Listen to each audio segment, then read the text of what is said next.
예수님은 이 땅에 역사적으로 오셨습니다. 역사 안에. 가상으로나 어떤 이론으로 오신 것이 아니고 오시겠다 말씀하신 후에 실제로 하나님은 메시아이신 예수님, 하나님의 아들이신 예수님을 우리가 사는 이 땅 역사 안에 실제로 우리와 같은 육신을 입고 태어나게 하셨습니다.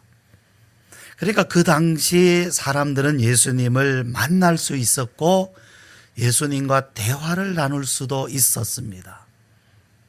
그리고 예수님은 이제 승천하신 후에 분명히 그 모습 그대로 다시 오신다라고 말씀하셨습니다.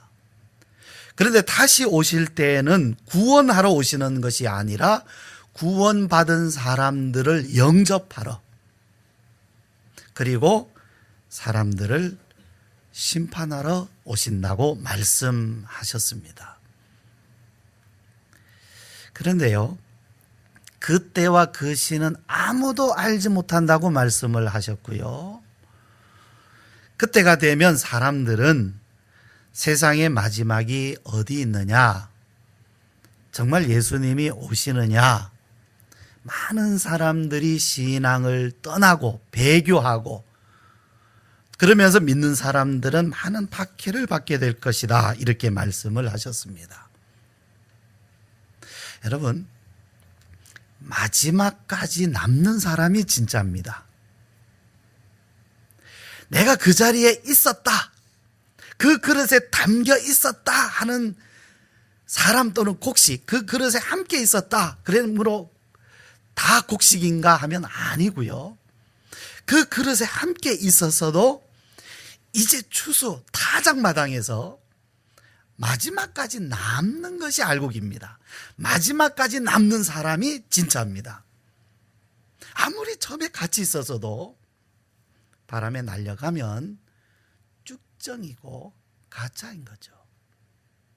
그런데요, 예수님이 처음에 오실 때도요, 사람들이 막 어마어마하게 막 모여들고 예수님을 환영하고 막 믿고, 막 그 시대가 막 전 세계적으로 막 기독교 세계고 하나님 막 모든 사람들이 막 손을 들고 예수님을 환영한 그런 시대, 막 사람들이 다 깨어 있어서 예수님을 기다리고 그 가운데 예수님이 막 영광 중에 이 땅에 오신 그런 모습이 전혀 아니었습니다. 예수님을, 메시아를 기다리던 사람들도 언제입니까?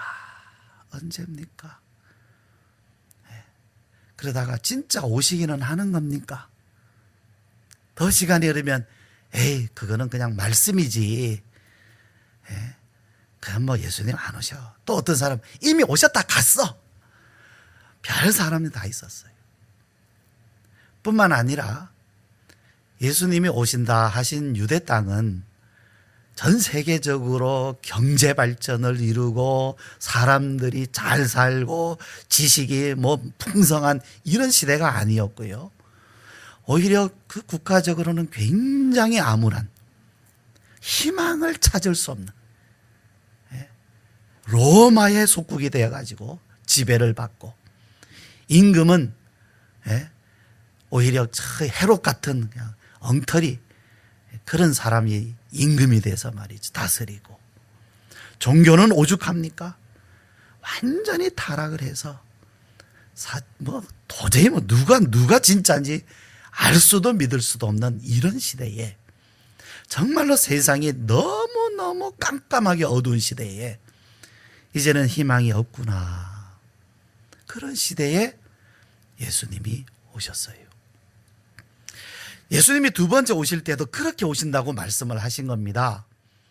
사람들이 세상에 종말은 없어, 예수님 어디에 오시냐, 재림이 어디 있냐, 또 어떤 사람들은 이미 재림이 끝난 거야, 이렇게 주장하는 사람들이 있다는 얘기입니다.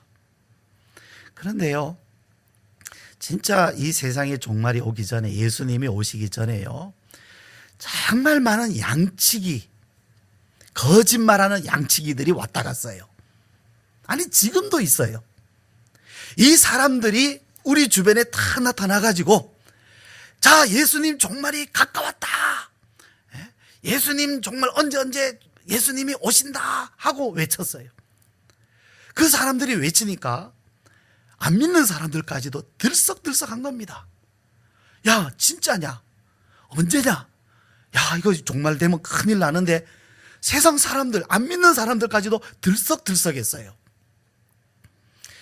1984년, 뭐 그때 여기 안 태어나신 분들 그때까지 계셨겠습니다만은 여러분 기억하실지 모르겠어요. 근데 저는 그때 이제 막 서울에 올라온 지 1년 후기 때문에 기억을 잘합니다. 서울에 왔더니요, 버스가 사당동에서 망우리를 왔다 갔다 하는 버스의 번호가 666번이었어요. 이런, 기억하세요? 그 망우리에서 사당동 그 당시에 2호선 그 지하철 공사한다고 온통 막히는 구간을 이 버스가 왔다 갔다 했는데요, 저는 재수가 없어서 안 탔어요. 한 번도. 왜 666번이? 그거 타면 내가 다 그냥 이거 마귀에 표 받는 것 같아서 안 탔어요.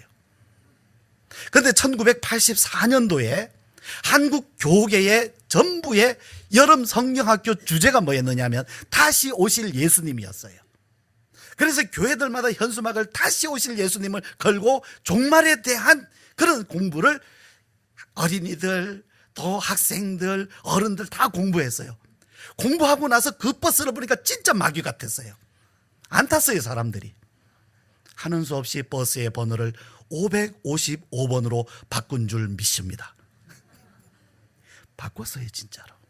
기억하세요? 교회 때문에, 종말론 때문에 버스 번호까지 666에서 555로 바꿨다고요. 여러분. 그런데요, 그 다음에 1992년으로 기억합니다마는 그때 또 한 번 다미 선교회를 중심으로 또 한 번 종말론이 한국교회를 휩쓸었어요. 결국 우스꽝스러운 해프닝으로 끝났어요. 근데 그때 모였던 핵심 멤버들은 지금도 모여요. 그래도 오신다는 거예요. 지금도 언제 오신다는 거예요. 그런데 양치기가 몇 번 지나가고 나니까 그 다음에 1999년 됐잖아요. 또 2000몇 년도에 또 오신다 했다가, 그러니까 이제 사람들이, 이제는 교회 밖에 사람들은 이미 이제 양치기 말 안 들어요. 교회 안에 있는 사람들도 이제는 재림에 대한 관심이 식어졌어요. 제 생각에는 앞으로요 더 식어질 겁니다. 더 관심이 없어질 겁니다. 바로 그때 오실 거예요. 더 많은 사람들이 재림에 대한 관심도 끝나고 종말에 대한 관심도 끝나고, 사람들은 예수님이 언제 오시냐, 없다, 종말 같은 거 없다, 아예 뭐 말 자체, 그 관심 자체도 없을 것이고, 뿐만 아니라 많은 사람들이 돌아갑니다. 이게 진짜냐? 얼마나 거짓된 사람들이 많은지, 그 거짓된 사람들한테 속고, 한 번 속고 두 번 속고 세 번은 안 속잖아요. 근데 세 번째도 속고, 그런다 하면 이건 가짜다, 그런 결론을 내리고 돌아가 버리는 사람이 지금보다도 앞으로는 더 많을 겁니다. 그래서 다 자기가 가진 신앙, 어려서부터 가지고 있던 모태신앙까지도 막 흔들리는 거예요. 뿌리까지 흔들리는 거예요. 그런 중에 마지막까지 누가 남을까요? 자기 신앙이 있는 사람만 남습니다. 내 믿음, 남이 가져다 준 믿음 가지고는 끝까지 남을 수가 없게 돼 있어요. 말하자면 그냥 교회 가주는 이런 사람들은 못 남습니다. 남을 수가 없어요. 또 교회 그냥 한번 가볼까? 못 남아요. 내 신앙, 내가 주님을 만나고 내가 구원을 얻은 그 구원 얻는 믿음을 실제로 가진 사람만, 내 믿음을 가진 사람만 남습니다. 그 나머지는 남을 수 없는 어마어마한 바람이 불어올 겁니다. 그런데 오늘 여기 말씀을 보면요, 이제 예수님이 종말에 대한 징조를 제자들에게 말씀을 해 주셨습니다. 이런 징조가 나타날 것이다. 첫 번째는요, 미혹. 많은 거짓 선지자들이 나타나서 내가 그리스도다. 요즘 있잖아요. 자기가 보혜사래요. 자기가 늙어서 휠체어 타는 보혜사는 또 처음 봤어요. 자기 부인 놔두고 엉뚱한 여자를 데리고 사는 그런 보혜사도 처음 봤어요.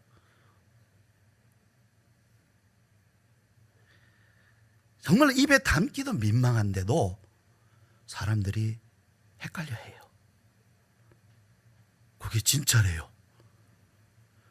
그 사람들이 학식이 없는 것도 아니고 사회적 수준이 없는 사람들이 아닌데 안 보인대요. 분별을 못해요. 미혹의 영은 굉장히 무섭습니다. 정말 무서워요, 여러분. 그러나 겁내지 마십시오. 이런 일들이 많이 나타난다. 거짓 선지자들이 한국에 자기가 하나님이라는 사람이 50명 가까이 된다 그러잖아요. 두 번째는요, 난리와 난리 소문. 세 번째는 국가 간의 전쟁. 말하자면 지금도 내란 또는 국가 간의 갈등 전쟁, 우리는 잘 봐야 됩니다. 그 다음 네 번째는요, 곳곳에 기근과 지진. 그래요. 지진 소식도 우리가 좀 더 관심을 둘 필요가 있어요. 계속. 네. 그 다음에 다섯 번째, 그리스도인들이 당하는 환난과 미움. 그 다음에 여섯 번째, 증오. 사람들끼리 증오와 살인, 묻지마 살인. 그냥 기분 나쁘다고. 그 다음에 일곱 번째는 사랑이 식어짐. 하나님은 사랑이십니다. 그분이 세상을 지으시면 어떻게 지으셨겠습니까? 어떤 세상을 지으셨겠어요? 온 세상에 사랑이 가득한 곳으로 만드시지 않았겠습니까? 사람이 가장 행복할 수 있는 조건은 사랑이에요. 그런데 이 사랑의 가치가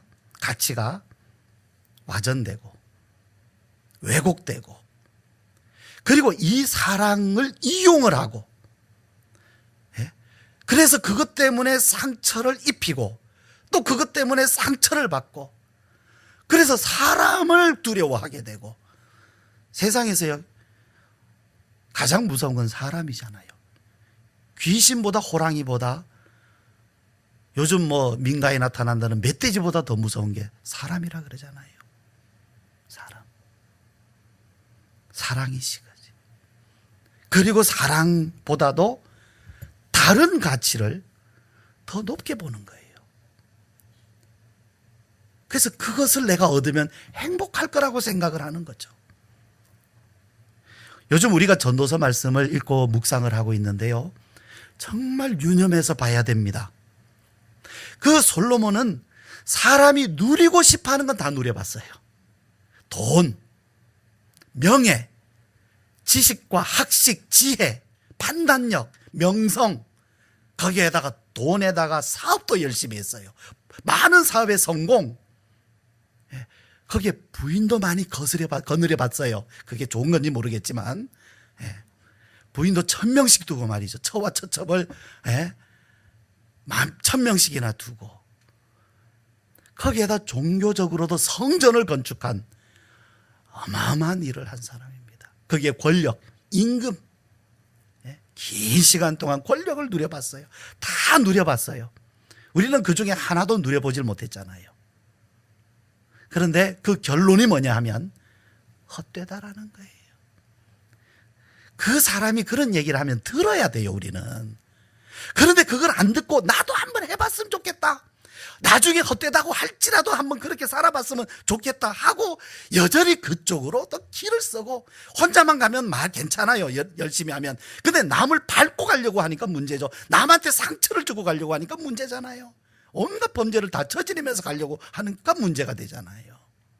본인 혼자만 노력하면 누가 뭐래요. 자, 이런 가운데 오늘 말씀에 기독교인들은 세상으로부터 미움을 받는다는 말씀을 우리가 주목하게 됩니다. 왜 믿는 사람들이 세상으로부터 미움을 받는가? 9절 말씀 우리 같이 읽죠. 그때에 사람들이 너희를 환난에 넘겨주겠으며 너희를 죽이리니 너희가 내 이름 때문에 모든 민족에게 미움을 받으리라. 이유는 예수님 때문에. 이는 마지막 때뿐만은 아닙니다. 예수님께서 제자들에게도 너희가 내 이름으로 미움을 받는다라고 하셨으니까 예수님의 제자들, 그리고 그때로부터 오늘 우리에 이르기까지, 그리고 앞으로 세상 종말 때까지 믿는 사람들은 세상에서 미움을 받는다라는 말씀이죠. 왜 그럴까요? 왜 예수님을 믿는 사람들은 세상으로부터 미움을 받을까요? 요한복음 7장 7절 말씀 제가 쭉 읽어드릴게요.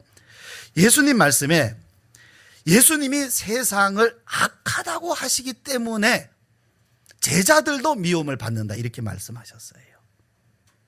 그 다음에 요한복음 15장 19절에 그리스도인들은 세상에 속한 자들이 아니라는 거죠.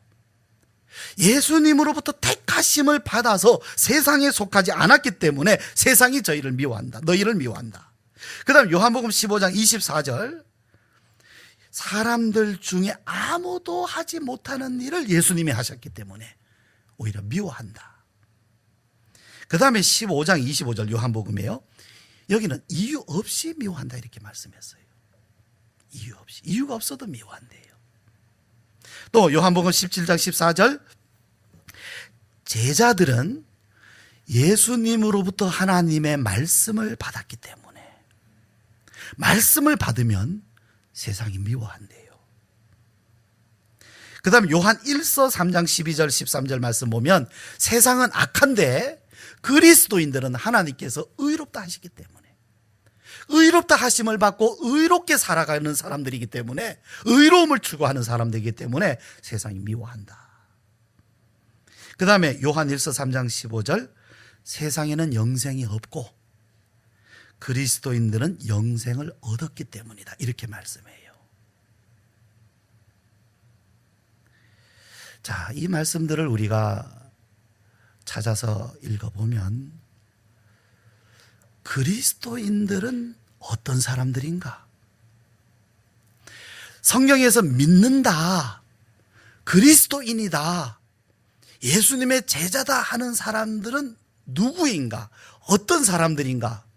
그리고 그들은 이 세상에 어떤 정체성을 가진 사람들인가? 누구를 그리스도인이라 할 수 있는가? 만약에 내가 그리스도인이라고 생각한다고 하면 나는 이 세상에서 누구인가? 어떤 사람인가? 하나님은 어떤 사람으로, 어떤 신자로 부르셨는가? 라는 것을 우리가 읽을 수가 있고 깨달을 수가 있는 겁니다. 그 중에서 핵심되는 것 몇 가지를 요약하고 정리해서 우리가 잠시 생각을 더 해봅니다. 첫 번째, 세상은 악합니다. 그런데 그런 세상을 향해서 예수님이 악하다 하셨기 때문에 그리스도인들도 미움을 받습니다. 악에 대한 예수님의 태도는 분명합니다. 예수님은 분명히 악과 선을 분명히 구별하시고 그 태도가 확고하고 분명했고 타협하지 않았습니다. 예수님은 선과 악의 경계선을 분명하게 그으셨어요.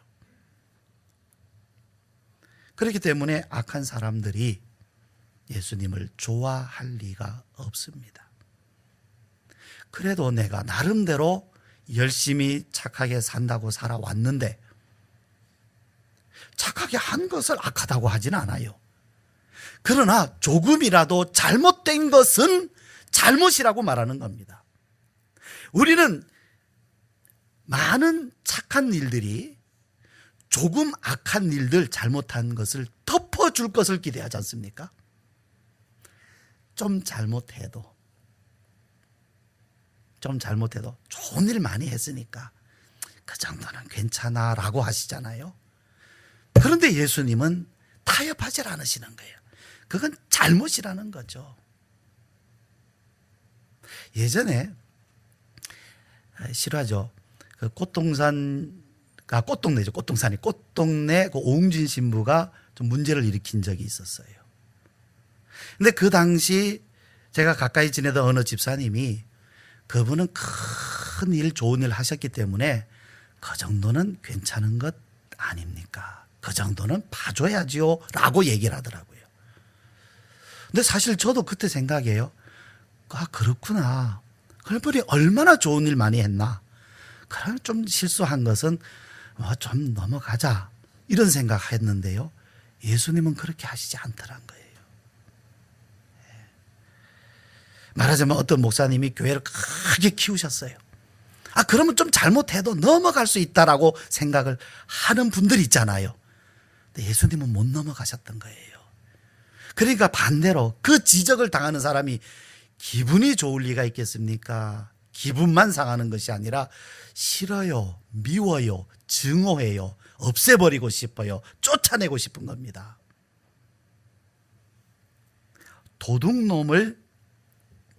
도둑놈이라고 하면 죄입니까? 예. 도둑놈을 도둑놈이라고 공개적으로 말하면 죄일까요? 아닐까요?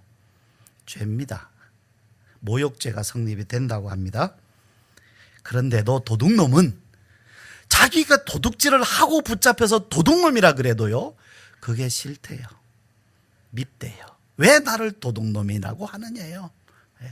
내가 그래도 자식 키우고 내가 도둑질은 하지만 그래도 그거 못 사는, 어렵게 사는 사람들 또 도와줬다고 훔친 거 가지고, 아, 그랬는데 왜 나를 도둑놈이라 그러느냐고.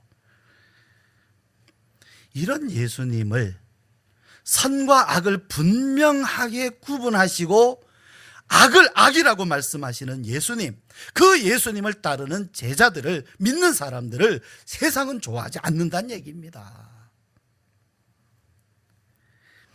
이런 예수님을 따를 때에 많은 박해가 있었어요. 사도행전에 보면 많은 박해가 나오는데, 그 예수님의 제자들, 사도들은요, 이런 예수님을 내가 믿는데 그 예수님의 이름 때문에 박해, 핍박당하는 것을 오히려 기뻐했어요. 왜? 내가 진짜 예수님의 제자라는 것이 드러나기 때문에 오히려 예수님 이름 때문에 박해당하는 것을 그들은 참 기뻐했어요. 두 번째, 그리스도인들은 하나님의 부르심을 받아서 세상에 속하지 않았기 때문에 미움을 받는다, 이렇게 말씀을 하셨습니다. 세상 사람들은요, 참 이상하게 하나님이 살아계시다 하면 굉장히 그 말을 싫어해요. 하나님의 존재를 안 믿으면, 어떤 사람이 하나님 존재 안 믿는다 그러면, 뭐 살아계시다 하든 안 계시다 하든 그게 무슨 상관이 있어요? 그때 살아계시다 그러면 그냥 확 열을 내고요, 하나님 없다 그러면 굉장히 환호를 해요. 예. 그 호킹 박사라고 왜 유명하잖아요. 이제 건강이 아주 나빠졌다 그러던데요. 그분이 참 훌륭한 사람이긴 해요. 그런데 제가 그분을 안 좋아하는 이유가 무신론자거든요. 그런데 그 사람이 하나님은 우주 가운데 없다 이렇게 주장을 하니까 사람들이 열광을 하는 거예요. 야, 그렇다, 과학자가 하나님이 없다 하더라. 너무 좋아하는 거예요. 사람들은 하나님이 없는 걸 너무 좋아해요, 안 계신 것을. 여러분, 영화 터미널이라고 하는 영화, 톰 행크스 주연, 그 영화를 보면 이 주인공이 그 동유럽의 크로코지아라고 하는 나라 사람으로 나옵니다. 근데 우리는 그 영화 보면서 동유럽의 크로코지아라는 나라가 있는가 없는가 관심 없어요. 그냥 그 영화 내용을 즐길 뿐이지 그런 나라가 있든 말든 나하고 무슨 상관이에요. 예. 말하자면 내가 하나님을 안 믿는다 하면 하나님이 계시다고 말하든 안 계시다고 말하든 무슨 상관이겠어요. 그런데 사람들이 기분 나빠하는 얘기는 영향을 받는다는 얘기입니다. 왜 싫어하느냐 하면 하나님은 살아 계시면 안 된다고 생각하는 거예요. 안 돼요. 안 돼. 하나님이 정말 살아 계시다고 하면 당장 내가 살아가는 방향과 삶의 방식을 바꿔야 되잖아요. 이렇게 살면 안 되잖아요. 하나님이 안 계시다고 해야 내 마음대로 살아가는데 하나님이 살아 계시다고 하면 당장 내 삶을 바꿔야 되잖아요. 그러니까 안 계셔서 안 계신 것이 아니라 안 계신 것을 믿고 싶다는 거죠. 왜? 살아 계시면 안 되기 때문에 그들에게 있어서. 그래서 싫어하는 거예요. 여러분 시간 되시면 한번 생각을 해보십시오. 왜 싫어하는지. 그리스도인들은 이런 하나님을 살아계시다고 증언합니다. 그것만이 아니라 나는 그 하나님의 택하심을 받았고 그 하나님으로부터 사랑을 받으며 나는 살고 있다고 증언을 합니다. 그러니 하나님이 안 계셨으면 좋겠다고 믿는 사람들에게 하나님이 살아계시고 그분의 사랑까지 받으며 산다니까 황당해서가 아니라 마음이 너무 괴로워져서 미워합니다. 스데반이요. 우리 수요일날 사도행전을 지금 읽어가고 있습니다만 발음상 이 스데반이 서대반으로 자꾸 발음이 나와요. 집사님이잖아요. 그래서 서집사님이라 그래요. 서대반 집사님, 서집사님. 이 서집사님이 성령에 충만하여서 사람들 앞에 예수님을 증언을 했습니다. 사람들이 막 분노했어요. 그냥 분노하고 성경에 보면 이를 갈았다 그랬어요. 그런데 그까지 좋아요. 그 다음에 이 서대반이 그걸로 거기서 그쳤으면 모르겠는데 하늘이 열리고 하나님의 영광과 예수께서 하나님의 우편에 서신 것을 내가 보노라 증언을 했어요. 설교로만 끝난 게 아니라 설교 끝났을 때 사람들이 막 분노하고 있었어요. 근데 한마디 더 했어요. 와, 하늘이 열리고 하나님의 영광과 예수님이 그 옆에 서신 것이 보입니다 하고 증언을 하니까 사람들의 분노가 끌어올라 버렸습니다.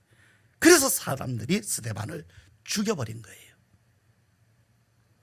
예수님, 하나님이 살아계시다. 그 영광을 내가 봅니다. 그분의 사랑을 내가 받습니다라는 것이 사람들로 하여금 분노를 끌어오르게 한다는 얘기입니다. 세 번째, 그리스도인들은 영생을 얻었기 때문입니다.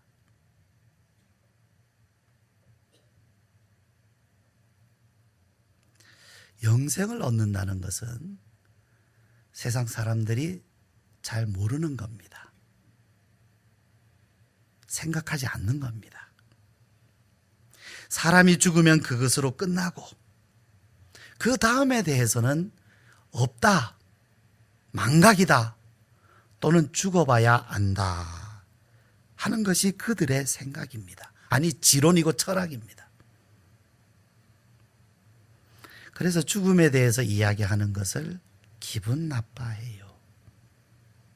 사실 죽음이라고 하는 것은 우리의 삶의 일부거든요. 누구에게나 그것은 죽음은 삶의 일부입니다. 예. 저는 매일 저녁 죽습니다. 침대에서. 문제는 다음날 일어나서 그렇죠. 언젠가는 침대에 누운 다음에 일어나지 못할 때가 저에게도 옵니다. 이건 저의 삶의 일부예요. 태어났으니까 죽는 것 당연한 거 아닙니까? 그것이 모든 인생의 퍼즐이 다 맞춰지는 것이잖아요. 근데 사람들은 그 퍼즐 맞추기를, 마지막 블록을 거기다 쌓아서 집어넣기를 싫어하는 거예요. 그런 얘기하면 싫대요. 기분 나쁘대요. 재수 없대요. 인간에게 있어서 가장 큰 약점은 죽음입니다. 그리스도인에게 가장 큰 장점은 죽음이에요. 왜? 영생이 있기 때문에. 이게 가장 큰 차이거든요. 그리스도인에게 가장 큰 장점이 죽음이에요. 왜? 영생이 있기 때문에. 그러나 사람들에게 있어서 가장 큰 약점은, 병든 것보다 더 약점은 죽음입니다. 죽음. 이거는 해결 못하는 일이에요. 해결할 수가 없어요. 문제에 대한 답이 없어요. 그런데 그들은 답 없이 그냥 쉬쉬하면서 말하지 않고 숨기고 싶고 덮어두고 싶고 그냥 때 당하면 어떻게 되겠지 하고 살아가는 사람들에게 답을 이야기하니까, 영생이 있다고 이야기를 하니까 선택의 결단의 시간이 오는 겁니다. 예수님을 믿고 영생을 얻든지 그대로 당신 생각하는 대로 그 무시무시한 죽음을 맞이하든지 결단의 시간이 오거든요. 평상시 생각하지 않고 있는데 그런 죽음에 대해서 결단을 내리게 하는, 믿음에 대해서 결단을 내리게 하는 도전이 주어지니까 싫은 거예요. 그런 얘기 하지 말라는 거죠. 내가 알지 못하는 세계, 믿지 않는 것. 근데 저들은 안다는 거예요. 그분들이 볼 때 영생이 있다는 거예요. 영생을 얻었다는 겁니다. 믿어지지 않지요. 그런데 영생을 노래해요. 찬양해요. 기뻐해요. 행복하다는 거예요. 질투가 나죠. 시샘이 나죠. 내가 모르는 일이니까, 얻지 못한 일이니까, 풀지 못한 숙제니까. 얄밉습니까? 얄미워요. 밉습니다. 분합니다.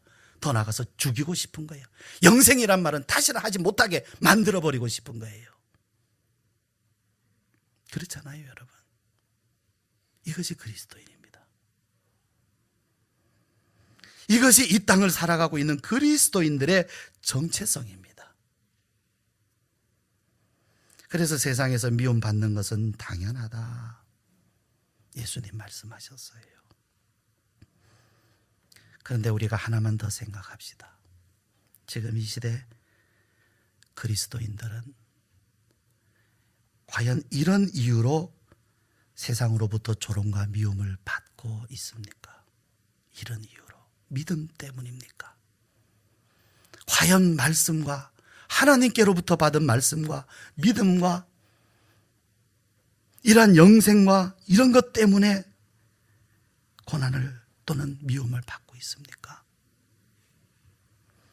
베드로전서 2장 20절에 이런 말씀이 있어요. 죄가 있어 매를 맞고 참으면 무슨 칭찬이 있으리요? 그러나 선을 행함으로 고난을 받고 참으면 이는 하나님 앞에 아름다우니라. 이런 말씀이 있는데요. 예수님 때문이면 아름답습니다. 그러나 그것이 예수님 때문이 아니라 죄 때문이라면, 죄 때문에 매를 맞는 것이고 미움을 받는 것이라면 그것이 무슨 칭찬이 있겠습니까? 성경에 말씀하는 그리스도인들, 예수님이 말씀하신 그리스도인들, 그들이 당하는 미움과 오늘 이 시대에 믿는다고 하는 사람들이 받는 미움과 같다면 동일한 그리스도인들인 것이고, 그 이유가 같지 않다고 하면 동일한 그리스도인이 아닌 겁니다. 우리는 참된 그리스도인 되기를 소원합시다. 참된 진리를 우리는 찾아서 믿음을 따라 우리는 살아가도록 합시다. 성경을 통해서 오늘은 진정한 그리스도인은 어떤 사람들이며 그들은 세상에서 미움을 받는다, 받을 수밖에 없다는 예수님의 말씀과 성경을 우리가 오늘 함께 살펴보았습니다. 우리 함께 기도 드리도록 합시다. 예수님 때문이라는 유일한 이유로 미움을 받는 영광을 주옵소서. 세상을 판단하지만 세상에 속하지 않고 하나님의 부르심을 받고 택하심을 얻어 영생을 얻어 증언하는 그러한 이유로 미움과 고난을 당하되 달게 받게 하옵소서. 혹 나의 잘못 때문에 세상으로부터 조롱받는 일이 없게 하여 주시옵소서. 아버지, 사랑하시는 아버지 하나님, 우리를 주님의 자녀로 그리스도로 인으로 아버지 불러주셨사오니 우리로 하여금 참 믿음과 복음을 알게 하여서 주님을 따르게 하여 주시고, 아버지 하나님, 혹 우리 자신의 허물과 죄로 인하여서 조롱과 미움을 당하지 아니하도록 우리를 모든 죄 가운데서 하나님 건져주시며 오직 이 진리의 말씀과 하나님의 부르심과 복음의 약속과 성령과 영생으로 말미암아 하나님 오직 저희들은 하나님 주님 안에서 아버지 하나님의 참된 그리스도인으로 하나님 살아가게 하여 주시옵소서. 우리로 하여금 선과 악을 분명히 분별할 줄을 알게 하여 주시고 우리는 세상에 속하지 아니하고 오직 주님께 속한 것을 우리 자신이 알게 하여 주시옵소서.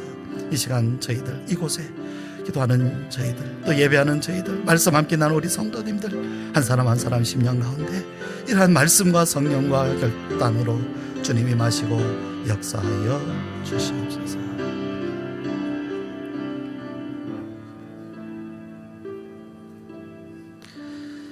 주님, 예수님의 이 말씀을 제자들이 듣는 그 시간에도